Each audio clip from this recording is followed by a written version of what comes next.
Good morning and welcome to Radio Friends on Friday, April the 12th. Our poet laureate, Walter Bargen, is with us. Good to have you here, Walter. Yeah, great to be here, Paul. I say first poet laureate of the state of Missouri. That is correct, yes. Now, you've got a story today.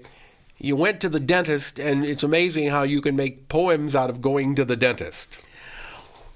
Well, I'm going to have to be more aware of writing poems about going to the dentist because this one turned out to be so interesting. Yeah. It's the 40th anniversary of this dental office. The dentist's name is Dr. Rick Omohundro. To his patients and his staff, he's known as Dr. Rick. Uh-huh. I happened to have a molar split, which required being fitted for a crown, which took 3 visits to the office, and his office is in Fulton, Missouri. And I walked in the door, and there was this table next to the door with all of these artifacts spread out on it, and it was really interesting artifacts. But, I walked by the first time, I walked by the second time, but the next day after the second time, I woke up with this line in my head, "Tell me before you stick your hands in my mouth." And I just thought, God, that's really interesting. What an interesting first line. And so from there I wrote the poem about what some of the artifacts, photographs specifically, that were on that table celebrating the 40th anniversary of the dental office. So I thought I would read this poem. Well, you brought a couple of pictures along. Oh, I want okay. you to describe, for people who are listening on the radio, can't see it on television, I want you to describe that first picture that you're looking at. The first photograph is a portrait of 4 people standing next to each other, looking into the camera. And what you see there on the right-hand side is a man known as Texas Jack, but his real name was John Omohundro. The dentist's name is Rick Omohundro. We're talking about 2 people who are related 150 years apart. The next person standing there is a young woman, and her name is Josephina. I have a really hard time pronouncing her last name without looking at it, Molachi. Mm-hmm. And she is the wife of Texas Jack, or John Omohundro, and the person standing next to her is Buffalo Bill Cody. Mm. And they were all part of Buffalo Bill Cody's Wild West show in the late 1800s. And this was an actual photograph. This was an original photograph. Yes, this is an original photograph. Yeah. And it just fascinated me that here in Fulton, Missouri, 150 years later, there's all these little intersections of history right there. And your dentist happened to be part of it. Yes, it happened to be directly related to it. You know what? Why don't you go ahead and go to that poem that you wrote before we run out of time? Okay. This poem is called Dental Histories, and it's for Rick Omohundro. And it begins with that first line. "Tell me, before you stick your hands in my mouth, which photograph is it on the table just inside the front door before heading up the stairs to your office in Fulton, Missouri? It's not the one with proof stamped across your portrait more than half a life ago, with enough hair to almost conceal your identity, not knowing yet if you needed to conceal the fact of another life gone awry or celebrate a life to come.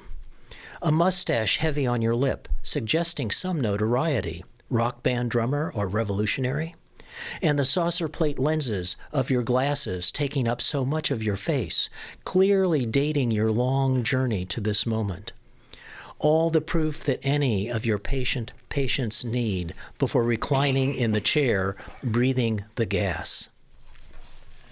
Please remove your fingers palpating my gums and tell me, is it the black and white photograph of 3 men and 1 woman standing next to each other dressed in leather-fringed and beaded buckskin shirts, moccasins and leggings, facing the tripod that supported the heavy box camera where a second glass negative waited to be exposed?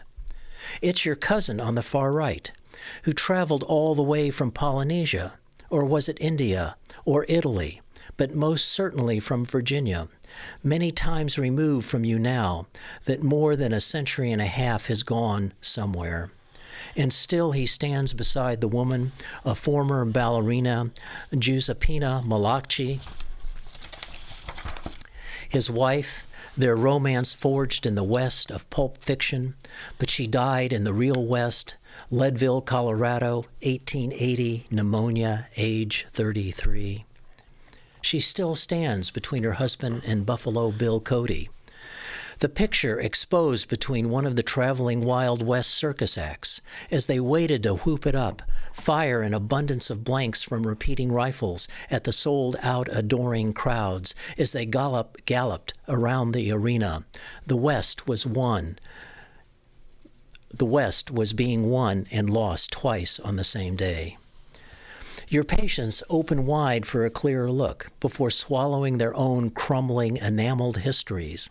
From John Omohundro to his stage name, Texas Jack, immortalized in the song Texas Morning by Michael Murphy. Texas Jack says, drink your coffee black. It's your lucky day, 5 o'clock in the Texas morning. Now you can get on with it. Stick your hands in my mouth so I can stop singing the word Texas. All right. And that all came about because you broke a molar and had to have it repaired. Yes. That's interesting. So all of that history in Fulton, Missouri, going back 150 years. Yes. What did he have to say about all of this? He was really mystified by it all because he said he has tried to find out more about his family history, but he says he hasn't been able to find very much. He said the first reference that he found to the name Omohundro was maybe in the late 1600s in Virginia, but he has no idea about John Omohundro. And at one point, I don't know where I picked up that he was from Polynesia. That was totally wrong, but it was there in my mind. And then there was the thought, well, maybe he's from India and was a Roma and immigrated, not him personally, but his family. Interesting.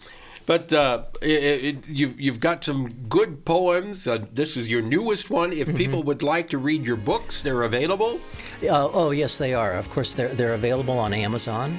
And one is My Other Mother's Red Mercedes, and the other one is Too Quick for the Living. Okay, available from Amazon, or if you see Walter Bargen, from the trunk of his car. Or Yellow Dog Books or Skylark Bookshop. Okay, Walter, thank you so much for coming by. Oh, thank you. Please for come back me. again tomorrow or Monday, MU Theater and the League of Women Voters. PepperPMissouri.edu. Drop me a line. Bye-bye.